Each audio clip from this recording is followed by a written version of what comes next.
लॉनामा में मैं सीमा सिंधु आपका स्वागत करती हूँ। आज हम बात करेंगे Swati Maliwal physical assault case पर। कैसे इस केस में पावरफुल और रिसोर्सफुल पीपल मीडिया का सहारा लेकर मीडिया ट्रायल कराने की कोशिश कर रहे हैं। 13 मई को स्वाति मालीवाल ने यह आरोप लगाया कि सीएम अरविंद केजरीवाल के घर पर उनके पीए विभव कुमार ने उनसे बहुत मारपीट की। 16 मई को उन्होंने इस संदर्भ में एक एफआईआर रजिस्टर करवाई। विभव कुमार अब जुडिशियल कस्टडी में हैं। यहाँ पर आपको ये बताना ज़रूरी हो जाता है कि स्वाति मालीवाल बहुत लंबे समय तक दिल्ली कमीशन फॉर वुमेन की चीफ रही हैं और अब वो राज्यसभा से सांसद हैं, तो वो कानून से अच्छे तरीके से वाकिफ़ हैं।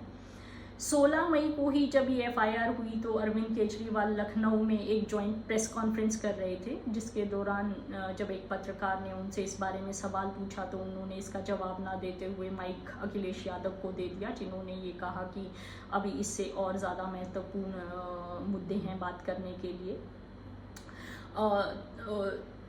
अरविंद केजरीवाल शुरू से ही इस तरीके के मुद्दों पर बहुत एग्रेसिव और वोकल रहे हैं, पर मिस्टीरियसली इस केस में उन्होंने शुरू से ही चुप्पी साधी हुई है।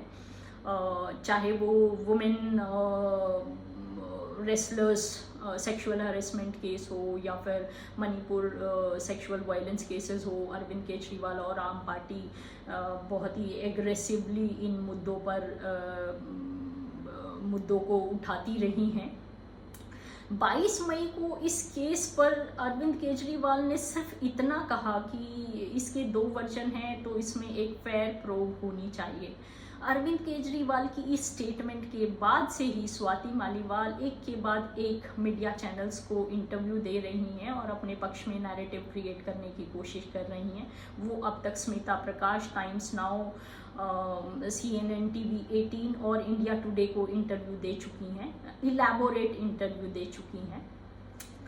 तो इस केस में दोनों ही पार्टीज मीडिया का सहारा लेकर एक पैरेलल मीडिया ट्रायल क्रिएट करने की कोशिश कर रही हैं। जैसे ही इस केस में एफआईआर हुई, सोशल मीडिया प्लेटफॉर्म एक्स पर एक मोबाइल से रिकॉर्डेड वीडियो रिलीज़ किया जाता है, जिसमें कि स्वाति मालीवाल बहुत ज़ोर ज़ोर से चिल्लाकर किसी को धमका रही हैं और गाली गलौज कर रही हैं। उसके 2 दिन बाद ही आम आदमी पार्टी के ऑफिशियल एक्स हैंडल से एक सीसीटीवी फुटेज रिलीज़ किया जाता है, जिसमें कि स्वाति मालीवाल को 2 लेडी कॉप्स घर के बाहर तक एस्कॉर्ट कर रही हैं और स्वाति मालीवाल बहुत गुस्से में कुछ कह रही हैं। तो आम आदमी पार्टी ने एक नैरेटिव क्रिएट करने की कोशिश की है कि कैसे स्वाति मालीवाल पूरे एपिसोड में प्रोवोकेटर और एग्रेसर हैं। दूसरी तरफ स्वाति मालीवाल भी मीडिया चैनल्स के थ्रू अपने पक्ष की बातें रख रही हैं। वो भी आधे फैक्ट्स बता रही हैं और कुछ छुपा रही हैं। जैसा कि कल एक मीडिया चैनल में इंटरव्यू के दौरान जब एंकर ने उनसे पूछा कि किस कारण से झगड़ा हो रहा था, तो स्वाति मालीवाल ने कहा कि उन्हें नहीं पता, पर विभव बार बार ये कह रहा था कि देखते हैं कैसे नहीं हमारी बात मानती।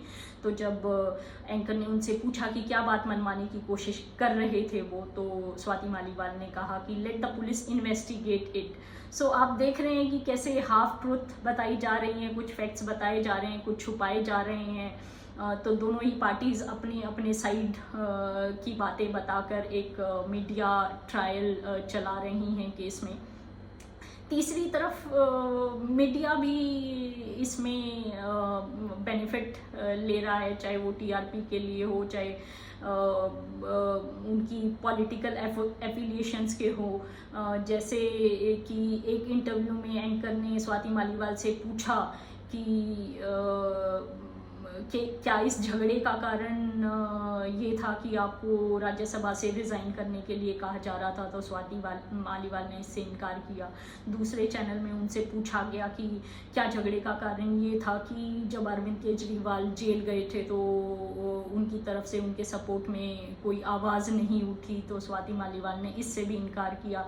तो आप देख रहे हैं कैसे मीडिया चैनल्स भी लोकसभा इलेक्शंस के दौरान अपनी अपनी पॉलिटिकल एफिलिएशंस के लिए या टीआरपी के लिए किस तरीके से एक नैरेटिव सेट करने की कोशिश कर रहे हैं। मीडिया ट्रायल एक बहुत सीरियस मुद्दा है।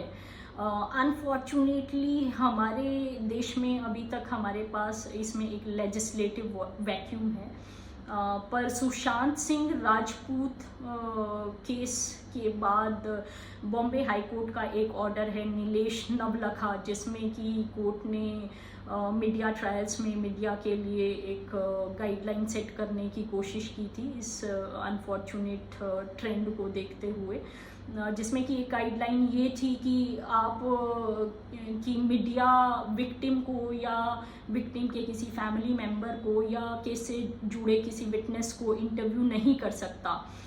इंटरेस्टिंगली ये जो चैनल्स हैं जिन्होंने स्वाति मालीवाल को इंटरव्यू किया है, उनमें से कुछ चैनल के हेडक्वार्टर मुंबई में हैं और नीलेश नवलखा केस उन पर डायरेक्टली अप्लाई होता है। तो ऐसे में इन चैनल्स के अगेंस्ट, एटलीस्ट इन चैनल्स के अगेंस्ट जो कि बॉम्बे में हेडक्वार्टर्ड हैं, एक contempt of case, contempt of court का केस बनता है। इस पूरे सब्जेक्ट पे, मीडिया ट्रायल पे एक बहुत सीरियस डिबेट की ज़रूरत है। लॉ इनफैक्ट इस पे अभी बहुत ज़्यादा इवॉल्व नहीं हुआ है। सितंबर 2023 में सुप्रीम कोर्ट ने होम मिनिस्ट्री को एक डायरेक्शन में कहा है कि वो सभी पुलिस अधीक्षकों के साथ मिलकर गाइडलाइंस बनाए मीडिया के लिए कि किस स्टेज पर इन्वेस्टिगेटिव एजेंसीज इन्वेस्टिगेशन से रिलेटेड डिटेल्स मीडिया को रिलीज़ कर सकती हैं। उस पे अभी गाइडलाइंस आनी बाकी हैं।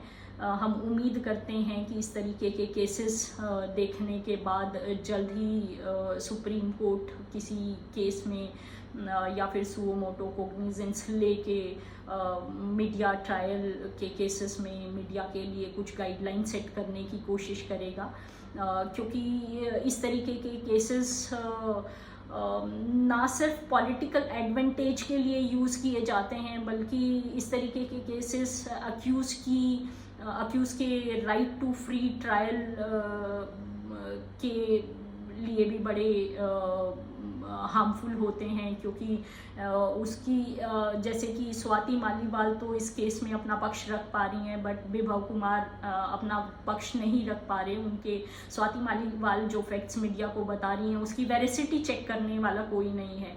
यही फैक्ट्स जब कोर्ट में बोले जाएंगे तो उनकी वेरिसिटी चेक करने के लिए एक प्रोसीजर है जो कि मीडिया ट्रायल में नहीं होता, और इसलिए मीडिया ट्रायल एक बहुत ही अनएथिकल प्रैक्टिस है जो कि न्यायिक प्रक्रिया में इंटरफियर करती है। इसको जल्द से जल्द हमें चेक करने की ज़रूरत है।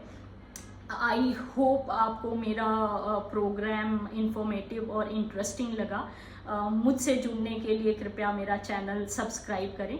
नेक्स्ट एपिसोड तक के लिए बहुत बहुत धन्यवाद। Thank you.